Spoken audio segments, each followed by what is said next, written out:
Keonjhar fast track कोर्टर विचारपति Vijay Kumar Mishra एक नाबालिका दुष्कर्म मामलार विचार करी तेलकोई थाना अंतर्गत कृष्णपुर ग्रामर अभियुक्त रामा नायक को 20 वर्ष सश्रम कारादंड शुणाइबा सहित 10,000 टंका जरिमाना अनादाय अधिक 6 मास सश्रम कारादंडादेश दंडित कर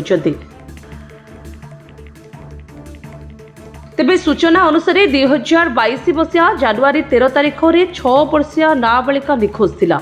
परिवार लोके बहु खोजाखोजी करबा परे 14 तारिख रामांको घरु तांको मुमूर्ष अवस्था उद्धार करथिले। तेबे घटना संपर्क में पचारिबारु संध्यारे गाँ दांडरे सांगमानंको सहित खेलुथिबा बेले रामा बिस्कुट एवं कुरकुरी देबाकू कही बाहरे ताहा सह जोर जबरदस्त दुष्कर्म करिथिबा नाबालिका कहिथिला।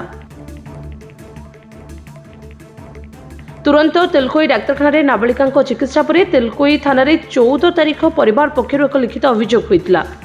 एने तेलकोई थाना भारप्राप्त अधिकारी साईप्रभा राउत एक दुष्कर्म मामला रुजु करने सहित पोस्को थाना अभियुक्त को गिरफ्त कर कोर्ट चालाण करते। तेज मान्यवर विचारपति आज श्री विजय कुमार मिश्र 23 जन साक्षी बयान पुलिस तदंत रिपोर्ट को भित्ति कर अभियुक्त उपरोक्त दंडादेश शुणाई। सरकार पक्षर स्वतंत्र पीपी ज्ञानेन्द्रनाथ जेना मामला परिचालना करथिले।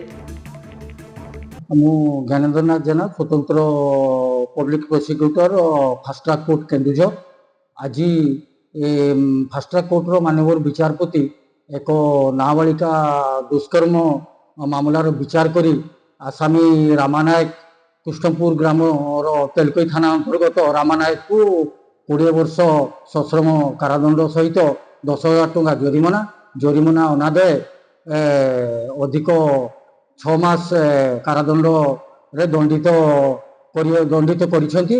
एवं घटना रू प्रकाश घटना दिन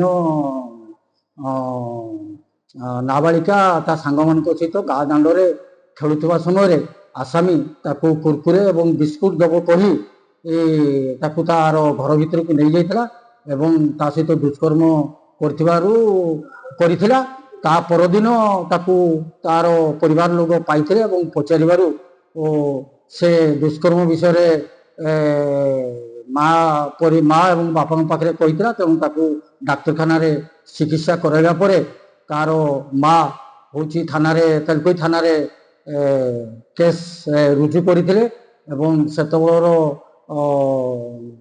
पुलिस ताको अनुसंधान करी आसामी को कोर्ट फॉरवर्ड करथिला। एवं आज 23 जन साक्षींकर बयान को भित्ति करी एवं पुलिस अनुसंधान को भित्ति करी आज ताको दोषी साब्यस्त करिसेंती फास्ट ट्रैक कोर्ट केन्दुझर एवं ताको एई दंडरे दंडित करिसेंती। केन्दुझर संग्राम केशरी मिश्र रिपोर्ट जेहोवा न्यूज।